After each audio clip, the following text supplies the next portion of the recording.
जय हिंद, जय Bharat student. Welcome to my channel Ganit ki Chaupal. Friends, we have continuously learn about the chapter first real number of class 10th mathematics. आज हम थोड़ा सा रिवीजन करेंगे क्लास 9th के बारे में, उसके बाद हम नेक्स्ट एक्सरसाइज स्टार्ट करेंगे। क्लास 9th में आपने पढ़ा था rational numbers.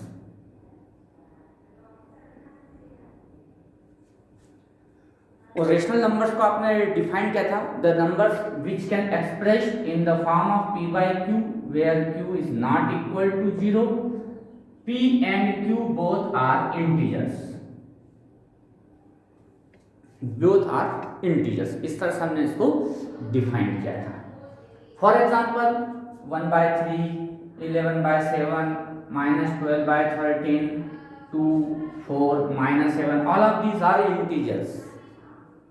And when we write it in the form of p by q, or we can say express in form p by q where q is not equal to 0, p and q both are integers हमने पढ़ा था। इसके बाद हमने इसका decimal expansion पढ़ा था। तो हमने देखा कि जब मैं 1/3 या इसे 11/5 को डिवाइड करता हूँ, 5 2 जा 10, 1 डेसिमल, 5 2 जा 10, and then we get remainder 0. So when in division, when we get remainder 0, then such type of decimal expansion is called terminating decimal expansion. अगर remainder 0 आता है तो ऐसा decimal expansion को हम बोलते हैं terminating decimal expansion। लेकिन ऐसा नहीं होता है, remainder 0 नहीं होता है बट रिपीट होता है। रिमाइंडर 0 नहीं होता है लेकिन रिपीट होता है, तो फिर उसको हम बोलते हैं non terminating recurring decimal expansion. For example 1/3, when we divide 1/3 then we get 3 3 जा 9, 1 अगेन, 3 3 जा 9, 1 अगेन, मीन्स 1 रिपीट होता जाता है। जो रिमाइंडर है 1 वो रिपीट होता है। तो ऐसा डेसिमल एक्सपांशन को हमने पढ़ा था non terminating recurring decimal expansion. तो जब हम रेशनल नंबर्स की बात करते हैं तो रेशनल नंबर्स कोई भी हो रेशनल नंबर, आप जो उसको दो ही डेसिमल एक्सपांशन में उसको एक्सप्रेस कर सकते हैं, या तो टर्मिनेटिंग डेसिमल एक्सपांशन होगा। अब टर्मिनेटिंग डेसिमल एक्सपांशन कब होगा? When we get remainder 0। जब रिमाइंडर 0 आ जाए then such type of decimal expansion is called terminating decimal expansion। लेकिन अगर रिमाइंडर 0 नहीं आता है, कुछ भी आता है और फिर वो रिपीट भी हो जाता है, वो हो सकता है पहली स्टेप में रिपीट हो जाए, हो सकता है कि वो 2 3 4 5 कुछ स्टेप के बाद फिर रिपीट होता है, तो रिपीटिंग ब्लॉक बनाता है, पर 0 नहीं होता है, तो फिर हम ऐसे डेसिमल एक्सपांशन को बोलते हैं non terminating recurring decimal expansion. तो ये रेशनल नंबर की बात हो गई। लेकिन ऐसे नंबर जिसका डेसिमल एक्सपांशन ना तो टर्मिनेटिंग डेसिमल एक्सपांशन आ रहा है, ना ही non terminating recurring decimal expansion आ रहा है, कोई सा थर्ड डेसिमल एक्सपांशन आ रहा है, तो फिर ऐसे नंबर्स को हम बोलते हैं irrational numbers. The numbers which can not expressed in the form of terminating decimal expansion and non-terminating recurring decimal expansion. It can be expressed only in the form of non-terminating non-recurring decimal expansion. It is called irrational number. तो ये decimal expansion से हम rational और irrational number को अलग करते हैं। अब क्लास 10th में जब हम आते हैं तब क्लास 10th में हमें ये पता करना होता है कि without actually performing long division method how can we find out terminating or non-terminating decimal expansion of a rational number। यहाँ केवल रेशनल नंबर की बात हो रही है। यहाँ पर हम डिवीजन करने की बात पता कर पा रहे थे, लेकिन 10th में वो कह रहा है कि without actually performing division how we can find out which type of decimal expansion of given rational number.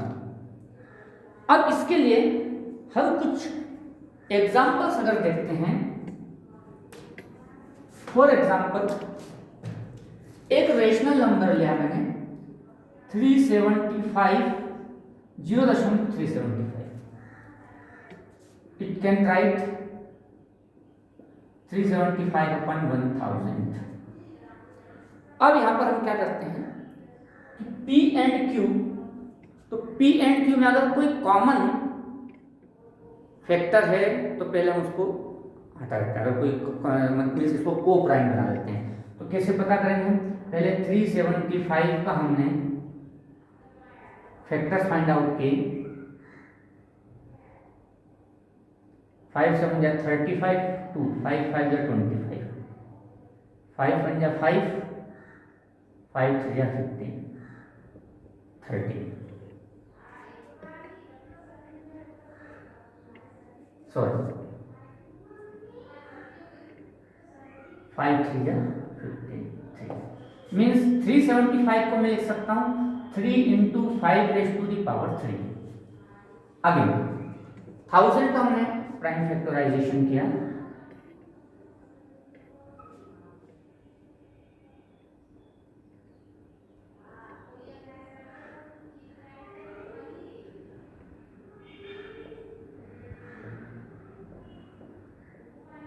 Means we can write 2 raised to the power 3 into 5 raised to the power 3।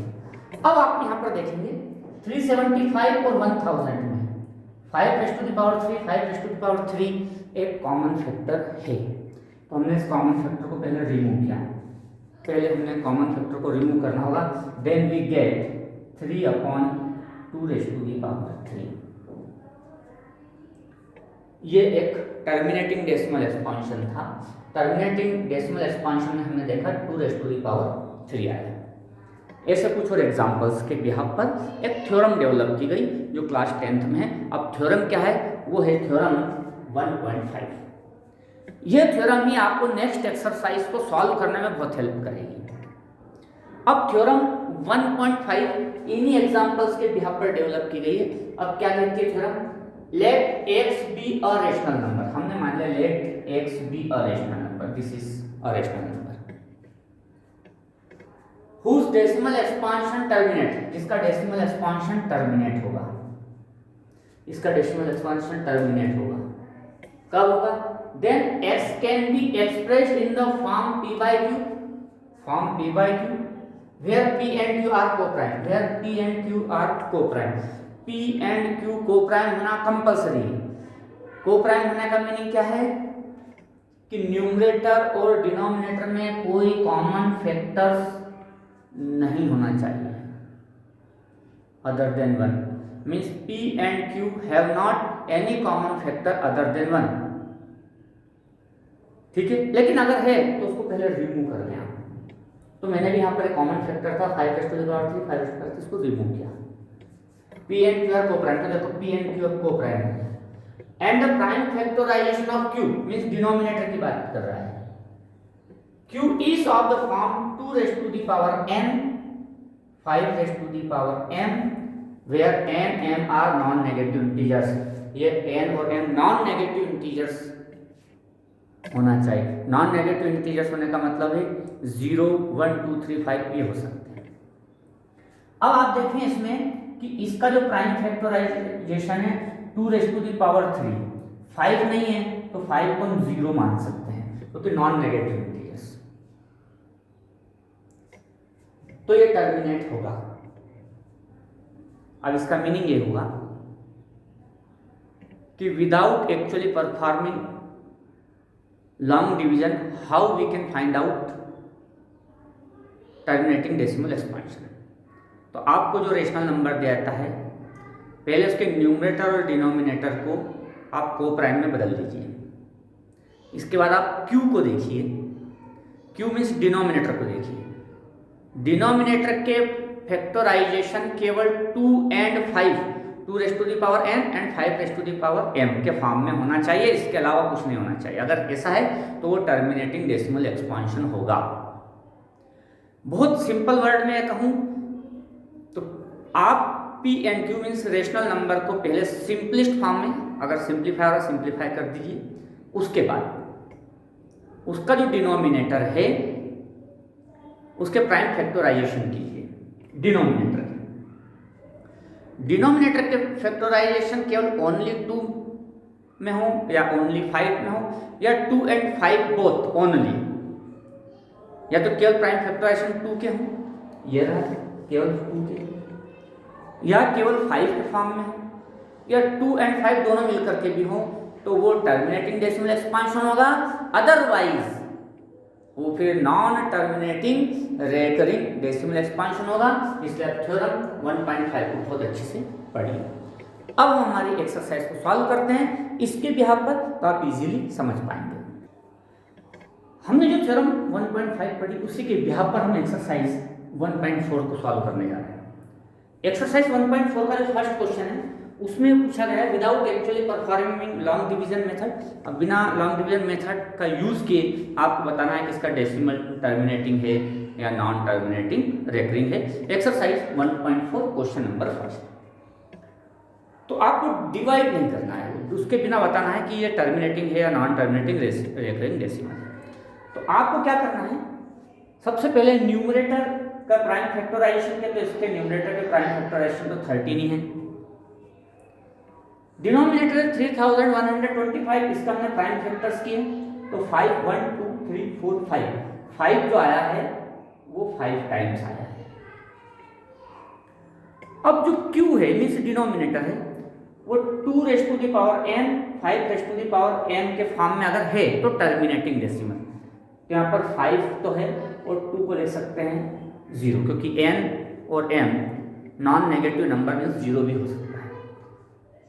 तो ऐसी situation में जो denominator है अगर उसके factor केवल 2 के form में हो, केवल 5 के फॉर्म में हो, या दोनों 2 एंड 5 दोनों भी हो, हाँ केवल 5 के फॉर्म में, तो ऐसा डेसिमल एक्सपांशन टर्मिनेटिंग होगा, अदरवाइज नहीं होगा। क्वेश्चन नंबर सेकंड हम देखते हैं। यहाँ पर हमने क्वेश्चन नंबर 4 लिया है। क्वेश्चन नंबर 4, 15 के प्राइम फैक्टर होंगे 3 इंटू 5। प्राइम फैक्टर जरूर करना है आपको न्यूमरेटर के भी और डिनोमिनेटर। और 1600 के हमने प्राइम फैक्टर्स किए तो ये आपका है 2 से 800, फिर 2 से 400, फिर 2 से 200, फिर 2 से 100, फिर 2 से आया 50, फिर 2 से आया 25 और फिर 5 से आया 5 5 25। 1 2 3 4 5 6 means 2 raise to the power 6 and 5 raise to the power 2। 5 raise to the power 2 तो ये एक 5 से एक पावर कम हो जाएगी।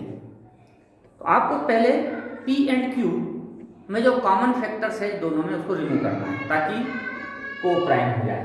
तो अब ये 5 से इसकी एक पावर कम हो गई।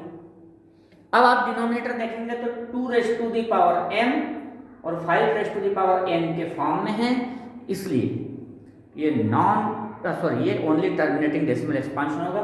2 रेज़ टू द पावर 2 की पावर में और 5 की पावर में है, इसलिए। नेक्स्ट क्वेश्चन आप देख रहे हैं यहाँ पर क्वेश्चन नंबर 6। न्यूमरेटर का तो ऑलरेडी प्राइम फैक्टर होंगे 23, लेकिन आप यहाँ पर देख रहे हैं कि इसका प्राइम फैक्टर्स ऑलरेडी इसमें निकाल रखा है 2 raise to the power 3 5 raise to the power 2। तो आपको यहाँ पर प्राइम फैक्टराइजेशन करने की जरूरत नहीं, ऑलरेडी दिया हुआ है 2 raise to the power 3 5 raise to the power 2। तो यहाँ पर जो प्राइम फैक्टर है वो 2 एंड 5 के फॉर्म में है, इसलिए ये भी टर्मिनेटिंग डेसिमल एक्सपांशन रहेगा। क्वेश्चन नंबर 7, 129 आप इसमें देखेंगे 129 upon 2 raise to the power 2 5 raise to the power 7 and 7 raise to the power 5। 129 इसके प्राइम फैक्टराइजेशन पॉसिबल नहीं है, इसलिए कोई कॉमन फैक्टर नहीं। और यहाँ पर देखेंगे 2 के फॉर्म में भी है 5 के फॉर्म में भी, लेकिन 7 भी आ गया है। और टर्मिनेटिंग डेसिमल होने के लिए केवल 2 raise to the power n and 5 raise to the power m यही होना चाहिए।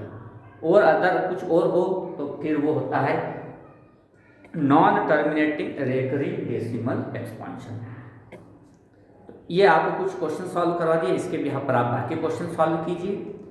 क्वेश्चन नंबर 2 है कि आपने जो क्वेश्चन नंबर फर्स्ट में ऐसे क्वेश्चंस निकाले हैं जिसका टर्मिनेटिंग डेसिमल एक्सपांशन हो, तो फिर उसका डेसिमल फॉर्म कीजिए, मीन्स डिवाइड कीजिए। तो ये क्वेश्चन नंबर 2 है।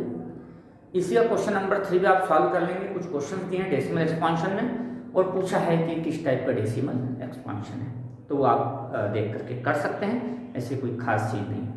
तो इस तरह से फ्रेंड्स आप बहुत अच्छी से अगर थ्योरम 1.5 को समझ जाते हैं तो इस एक्सरसाइज को बहुत इजीली कर सकते हैं, और ये कुछ क्लास 9 से भी जुड़ा हुआ मटेरियल है। तो यहाँ पर हमारा ये जो पूरा चैप्टर है वो कंप्लीट होता है, चैप्टर 1 कंप्लीट होता है।